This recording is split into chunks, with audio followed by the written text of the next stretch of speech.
ସଜ୍ଜିତ ହୋଇଛି ଅର୍କକ୍ଷେତ୍ର। ବିଭିନ୍ନ ସାଜସଜ୍ଜା ନୃତ୍ୟ ସାଙ୍ଗକୁ ବାଲୁକା କଳା ଦର୍ଶକଙ୍କର ମନ ମୋହୁଛି, ଯାହାକୁ ଦେଖିବା ପାଇଁ କାହିଁ କେତେ ଦୂରରୁ ଛୁଟି ଆସିଛନ୍ତି ହଜାର ହଜାର ଲୋକ। ଆରମ୍ଭ ହୋଇଛି ବହୁ ପ୍ରତୀକ୍ଷିତ କୋଣାର୍କ ଉତ୍ସବ। ପୁରୀ ଜିଲ୍ଲାର ପ୍ରସିଦ୍ଧ ପର୍ଯ୍ୟଟନସ୍ଥଳୀ କୋଣାର୍କ ମୁକ୍ତାକାଶ ରଙ୍ଗମଞ୍ଚଠାରେ ପର୍ଯ୍ୟଟନ ବିଭାଗ ପକ୍ଷରୁ ଆୟୋଜିତ ହୋଇଛି 35ତମ କୋଣାର୍କ ଉତ୍ସବ। ପ୍ରତିବର୍ଷ ଭଳି ଏବର୍ଷ ମଧ୍ୟ କୋଣାର୍କ ବେଳାଭୂମିରେ ସୁନ୍ଦର ସୁନ୍ଦର ବାଲୁକା କଳା ପର୍ଯ୍ୟଟକଙ୍କୁ ଆକର୍ଷିତ କରିଛି।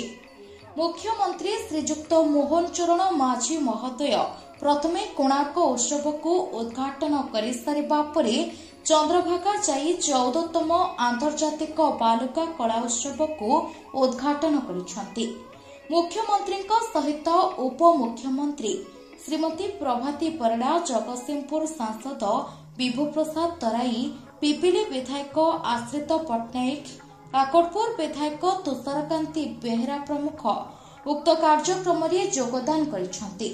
ପ୍ରଥମ ଦିନ ସନ୍ଧ୍ୟାରେ ପ୍ରଥମ ପର୍ଯ୍ୟାୟରେ ଭୁବନେଶ୍ୱରର ଉତ୍କଳ ସଙ୍ଗୀତ ମହାବିଦ୍ୟାଳୟର ନୃତ୍ୟଶିଳ୍ପୀମାନେ ଓଡ଼ିଶୀ ନୃତ୍ୟ ପରିବେଷଣ କରିଛନ୍ତି ଏବଂ ଦ୍ୱିତୀୟ ପର୍ଯ୍ୟାୟରେ ନୂଆଦିଲ୍ଲୀର ମଲ୍ଟିଶ୍ୟାମ ଓ ତାଙ୍କର ଦଳ ପକ୍ଷରୁ କଥକ ନୃତ୍ୟ ପରିବେଷଣ ଅତ୍ୟନ୍ତ ଚିତ୍ତାକର୍ଷକ ହୋଇଥିଲା।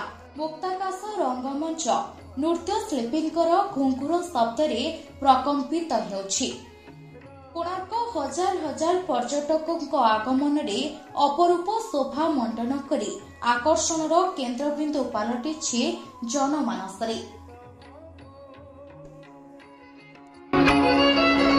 जगन्नाथ स्वामी।